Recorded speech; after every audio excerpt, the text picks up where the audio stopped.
Word. Hi, everyone, and welcome to our presentation. Today, we're talking about Keating Family Tree, a story of immigration from Athy, Ireland to New York City. And today we have with us my Uncle Joe. I'm Natalie Keating. This is my Uncle Joe, Dr. Joe Keating, who has done very extensive research on our Keating family's history from Ireland to New York City. So we thought it would be great to capture all of his research and information and knowledge and share with the rest of the family. So thank you, Uncle Joe, for being here to share with us. And can you tell us a little bit about what motivated you to do this research and learn more about our family history? Yeah, and first of all, I want to thank you, Natalie, for offering to help organize this. I think it's a much better way to do it visually than if we just have something on a paper document. People don't always get the details from that. So thanks again. Yeah, I became interested. Even when I was younger, I used to ask my aunts and uncles a little bit where'd we come from, and none of them knew where we knew we were from Ireland, but none of them knew exactly where we're from, and they'd always tell me things like, well, we were always told as little kids that to be quiet, not to interrupt, and they didn't want to talk about that. They were in the United States now, and they didn't want to talk about their past. So very little was passed on directly to them, it seems like. So that's when I became interested. I thought that would be interesting, and Ancestry came about, and so it gave you an opportunity to access information about your ancestors. It was relatively primitive at first. Now it's extremely dynamic, and they also have professionals. If you want to pay for it, they'll actually assist you if you want to. So that's why I became interested. I thought it would be. I was very interested in knowing what were these people like and how did they get here, and because we're basically a product of those people, genetically, maybe personality wise, and so forth. So I wanted to know more about them, and so it's like a big web too, though. Once you get into it, it goes off in all kinds of directions, and so sometimes you get caught up in the minutiae, which other people may not be interested in. But anyway, that's why I became interested. So I've been doing it ever since. Now that I'm retired, I have a little more time, and I welcome this opportunity. So that's where we're at Great.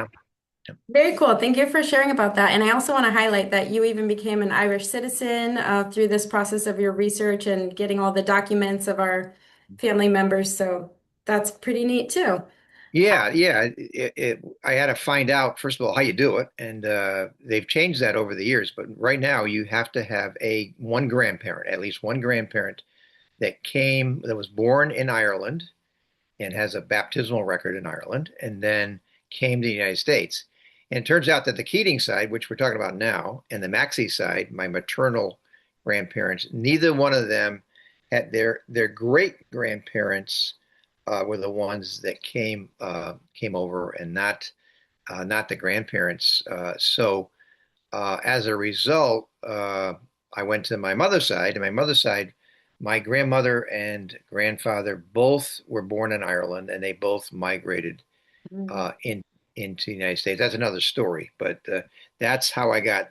You had to have that to start with. Then you had to collect all the original records from Ireland, so they couldn't be a copy.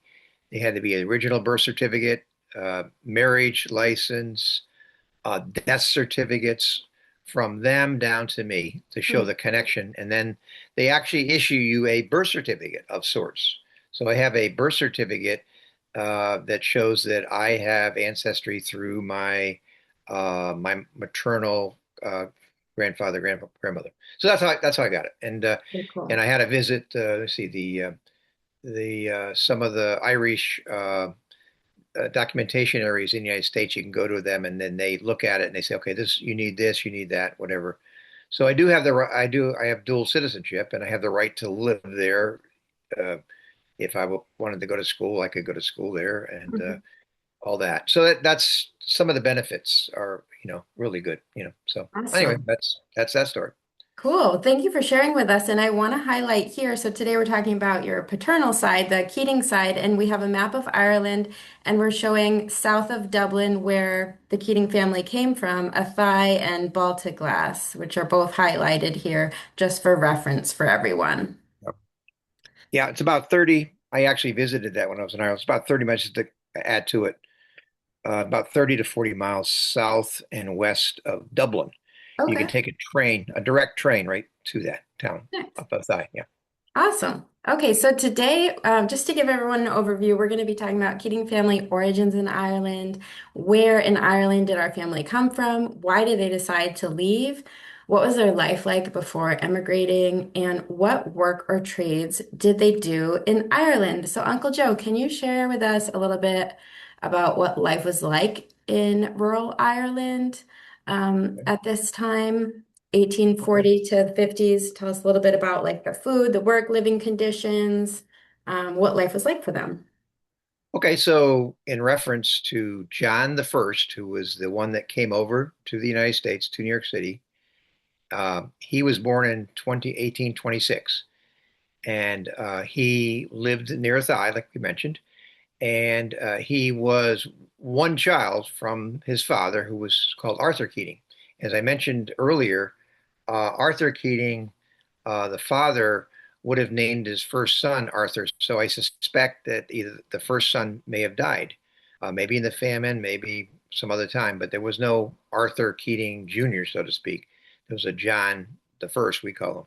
So he lived there from 1826 until he left in 1849. So living conditions. Okay, so typically, now we don't know for sure. We do know that he was probably from what they call Russellsville, a little town near Athy, within probably 10 or 15 miles.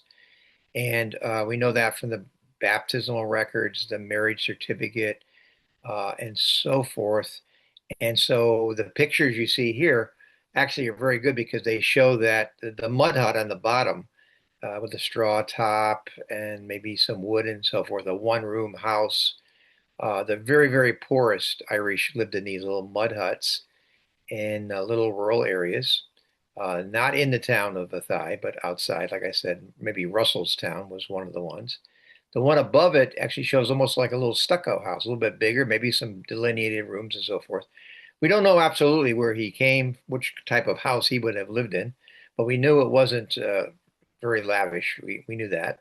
And so the food, they lived typically a poor Irish family. They raised they raised oats, and they also raised other crops like turnips and so forth, but mainly potatoes. And so the main part of their diet was potatoes, and they would use things to add to it, herbs and so forth. And sometimes they had a milk cow, so some of them had milk cows. They'd have a little bit of milk. If they lived near the ocean, which they didn't, they had fish like herring and other fish, dried fish, because there were no refrigerators, of course, no electricity, no running water. And so the living conditions were very poor. A lot of people died due to, during this period we're going to talk more about later, the famine. And they died because they didn't have enough food a lot of times, or they died of things like typhus, which was drinking water that was impure or food that was impure. So disease was pretty rampant. And one thing I came upon, which was really startling to me about the living conditions, was that the average Irish person in Ireland, the poor Irish, the average life expectancy was 22 years. So many babies died, more than half of them died. And then within the first year, even more. And adults died of, starvation, food poisoning, all that, all those other things, So they ate, they sometimes had chickens.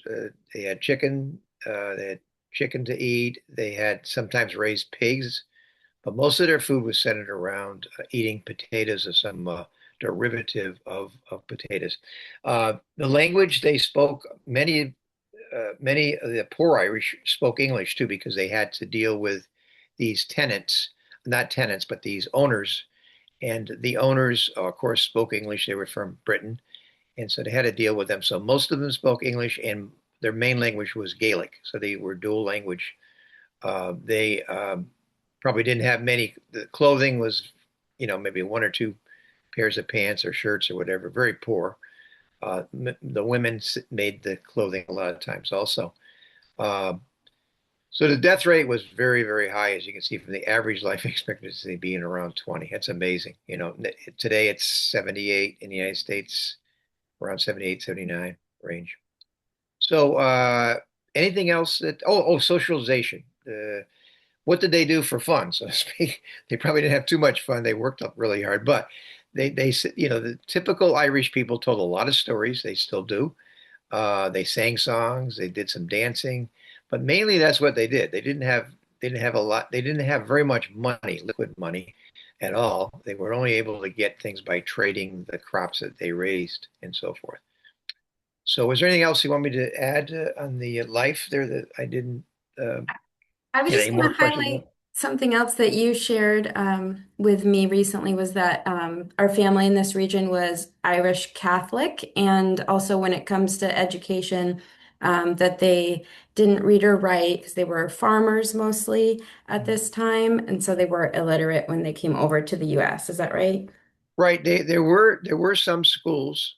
There were a lot of hit or miss. I haven't been able to come across specifics of the Athy area, but there were and of course the landowners, they would, like they do today, basically. If you're in power position, you don't want the people underneath you to have too much education because that might mean that you learn something to say, okay, I'm not going to pay this rent anymore, or I'm going to fight for this or whatever. And so that was the case. And so they probably didn't want them to be educated, but there were some primitive schools. Mhm. But they did say that during the famine, a lot of these disappeared. So during that period from 1847 to 1851. So that was an issue. Not much education because the landlords didn't want them to have it, so they didn't create them, and they weren't because of the lack of money and so forth. They probably disappeared pretty much in that period. So our that John the First was we know that he was illiterate in terms of he couldn't write his name because on the ship's records he came over on a ship called the Chieftain in 1849. He put an X next to his name as opposed to writing his name, So he was definitely illiterate at that point. Now, maybe we don't know for sure when he came to New York City if he did get any education. Probably not. He had no time for that. So that's a latter story. Mhm. So anyway, that's does that answer Yeah, yeah, your that's idea? great. And yeah, Okay. thank you for sharing that. We'll Okay. talk more about the potato famine in a moment, but first we wanted to show a picture of the wealthy British landowners and like an example of what their house actually looked like in that region where our family would have lived on their land and worked for them as the Irish tenant farmers. Is that right? Can you tell us more Yeah, about that's this? the picture you see there is called Carton House. It's still there. It's a bed and breakfast. You can actually rent a room out there. I think it's $175 a day for 3 meals and so forth. And they show the land around it and so forth. So they said they owned about 50,000 acres in that area of the Thigh. And most likely they were the ones that controlled our ancestors. They were collecting rents and taxes from our ancestors. This is the family. They were from original way back in the 1600s when this was first established. They were British citizens, and they came over to Ireland and were given this land to take care of and so forth. So they own that land, and that's a picture of it right there. It's called Carton House. Hmm. So each year they would send out. They didn't do it directly, but they had people under them that they would send out that worked for them, and they go out and they collect. It was called Gale Day, Gale, and they would collect rent and in most cases taxes in the form of crops that were grown like oats and wheat and other things, and they would use that as and it depended on how many acres you owned. Not owned, but leased. So the more acres you leased, the more expensive more money you had to pay. I mean, the more goods you had to pay in exchange for money. So evidently, from what I read, this particular family wasn't quite as rigid about the collections. They would have some leniency, and they didn't evict people, evidently, like many did in other areas of Ireland. Uh, for example, uh, my triple great grandmother, Catherine Kelly Keating, who married John I, she lived in Mayo, and in that particular area, there were some landlords that were pretty diabolical. They would burn the house. They didn't get their rents, taxes. They'd evict them, burn the houses down. Mm. Some cases even kill some of the tenant farmers. And when I visited Ireland, as a little side, in that area and talking to the people there, they are still vehemently opposed to the British. They want to get they want to get control of Northern Ireland away from the British, and they had nothing good to say about them based on this 150 years ago, all the things that happened. Yeah, so Okay, much so history. yeah, so that's a little bit about the owners of that land. Okay, thank you. Well, yeah, interesting history. Thank you for sharing about that. So we'll shift gears as to talk a little bit about the Irish potato famine in 1845 when the largest influx of Irish immigrants arrived to the U.S. Yeah, can you talk a little bit about this repeated waves of blight struck potato crops across the country when they Yeah, chose to come to New York? yeah. So it was called a potato blight because it's caused by a fungus, and we always had blights all around the world, and they had other blights in Ireland, nothing like what happened starting in about 1845 to 1851. But one of the problems, biologically, one of the problems is when you have a disease, if you have a crop that gets that disease and you have nothing between it spatially, you don't have other crops between it. They used to have a garden where they raise wheat and oats and some other things and to pay their taxes. And so the potatoes were right next to each other. So it was spread rapidly. Some areas of Ireland were affected much more. Mayo, which I mentioned earlier, Mayo County was very marshy, very wet area generally. And they had the most significant, complete 100% of the crops in 1847 were completely decimated of the potatoes. So anyway, this was one of the worst famines in history, any place in the world, in terms of the percentage of the crop that was destroyed. And you said this caused one third of the population to die and one third of the population to come to the US at this time? Yes, yes, about a million people. It varies. Different places I've seen 750,000 died, a million people died, and a million came over. Mm. So the population of Ireland depleted quite a bit in this 5 year period. And because of that, you had, and the ones that stayed, like I said, over a million people died throughout Ireland. And again, more in some areas. Mayo had one of the biggest rates of starvation due to the potato famine.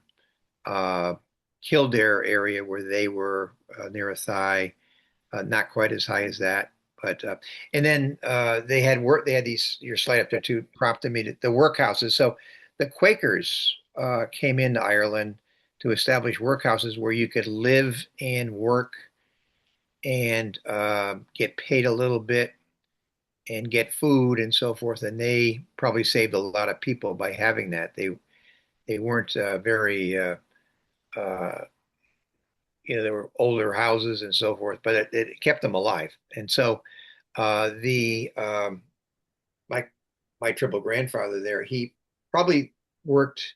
He may very well have worked in one of these, and maybe even lived in there for a while. There was a couple of them near Athy. We know that, so we don't know for sure, but again, possible.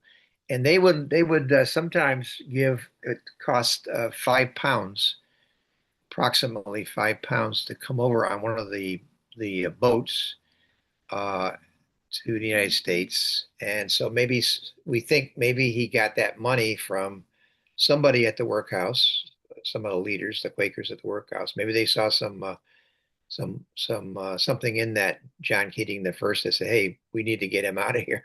I don't know, but anyway, he did get on the ship. It was called the Chieftain, 1849, and he did immigrate to the United States in 1849 to New York City.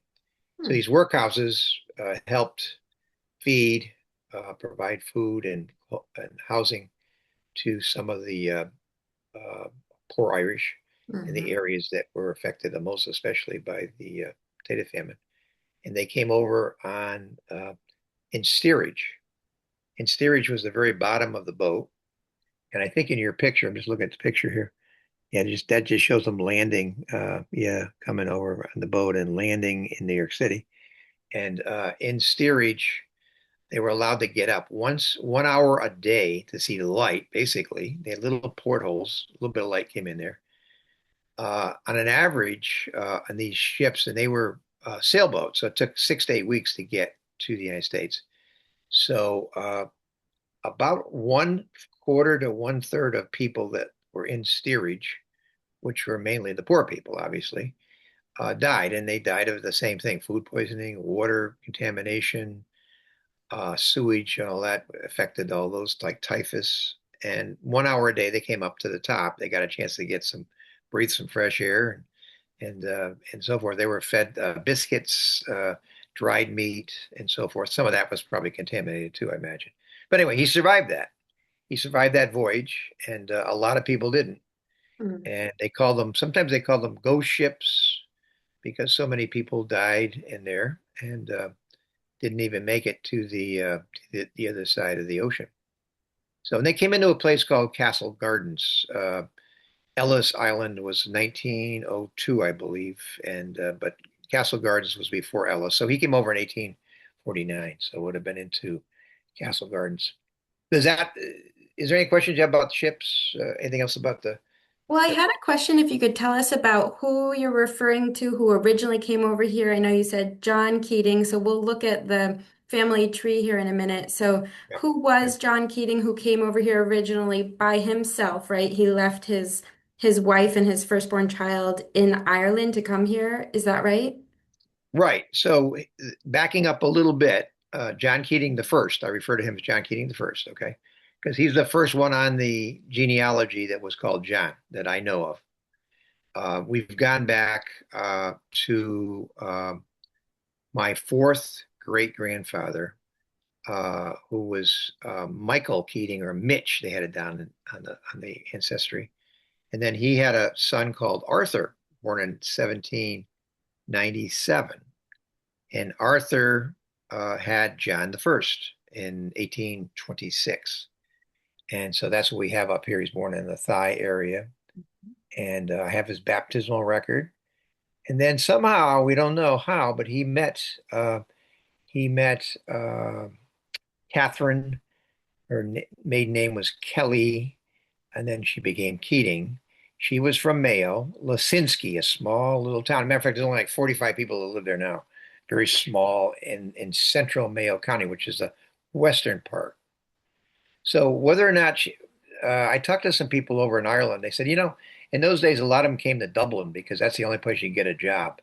She may have come into Dublin. He lived very close to Dublin. They may have both worked there. That may have been how they met. Possible. We don't know that. Probably won't be able to know that. But anyway, he married her in 1848. Baltinglass is a little town near Athy. In the church, we have some pictures of that church too, by the way. I have to maybe get them at a later date to show you that. And he got married. They had the first child in the end of 1848, and they named him Arthur after uh, the father of John. And Arthur was then born in Ireland, and then he got on the ship about a year later, 1849. It was called the Chieftain. He survived, like we said, and he migrated to New York City by himself. You said, did he come by himself? I think so. There's no other Keating, and I'm not sure. I did look at the records. There's nobody that seems to be related, but it could have been. It's possible. He may have had a sponsor. A lot of people said they needed a sponsor besides coming over there. So maybe somebody was over there related to them or a friend that sponsored them. It's possible.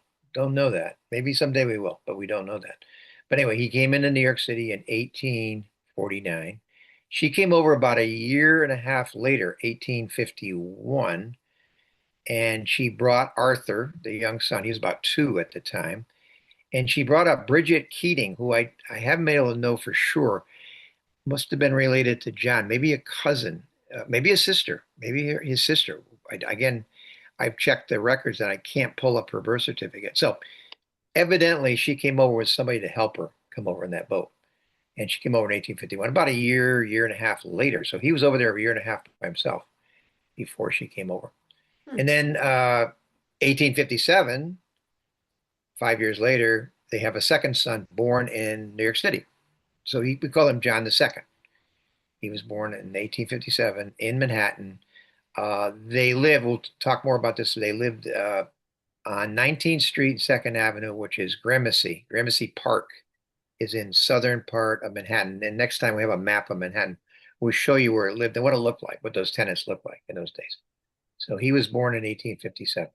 So he was born when Abraham Lincoln was president, and there was a big parade there. I bet he saw Abraham Lincoln as a 6-year-old or a 5-year-old. Lincoln came there in 1861. So I thought, I bet he saw Lincoln, President Lincoln. And he lived until 1941. So my aunts, my father, they all knew John II. They all that was their grandfather, and they talked a little bit about him. So we'll have more about him later. And then John III is my grandfather, my father's father, and he was born in 1884 in New York City, and so that's what we're all derived from. His wife, we used to call her Ma, and they had 6 children, actually eight. Two died, and that's another story. Two died when they were 6 or 8 years old. But that's where, if you're looking at this from one of the sides of the family, that's where you're derived from that John Keating the third. Yeah. Hmm. Okay. Does that give you a flow chart of the history of the Johns? Yeah, thanks for giving the overview. Okay. And we have this family tree here as well, if people wanted to view a little more detail later. Anything else you wanted to add to this slide before we move forward? Well, that picture is pretty good because it shows somebody coming in, probably in that Castle Island we talked about where he landed. Uh, it just has a picture, not a photo, but a picture of what it looked like, the crowded conditions when they landed. And that wasn't the end of the story because when they landed, they would check them medically, mental health wise, physical health wise, and anything else. And they rejected people literally and sent them back if they were very sick. They would put them in hospitals and then ship them back. But it was a selection process. It wasn't just you're here, you're free to be here. It was actually a selection process, which was pretty rigorous. And so not everybody made it. So some of them had to actually turn around and went back to Ireland. Again, fortunately, he was healthy enough, I guess, obviously, to get to stay there. So that's the arrival point, and it wasn't over until you got through that arrival point. Now, the piece that I don't know is that somebody helped him at that point. Somebody helped him. They said there was people that would actually do that for money. If you had a little bit of money, they'd help you get a place to stay uh, when you arrived if you didn't have anybody there. And so they'd set you up, so to speak, but you had to have a little money. And there was people that would make money doing this. They'd be outside there, I guess, and they'd say, "Hey, do you need a place to stay? We can help you, but it'll cost you so many dollars or whatever, you know." So, but anyway, Um, that takes us to his arrival. He made it there. Were there any, as far as I know, there was no brothers or sisters uh, that actually came over at that point. He was the only one. So if he had brothers or sisters, which we don't know, I don't know that. I haven't been able to find them. He probably had cousins, but again, we don't know that. I haven't been able to find that information. hmm. So, Yeah, thank you for sharing that. It sounds like they went through a lot to get here and survived a lot. It's an amazing story of immigration. And as you can see here on this slide, we have some pictures of what life was like living in the tenements of New York City. So this is going to be the end of part one. And then next time we have a second presentation, we're going to be talking more about the realities of starting a new life in New York City. So thank you so much for sharing about this. yeah. Yep. Thanks, Natalie. Appreciate it. All right, we'll see everyone next time, and thank you for listening.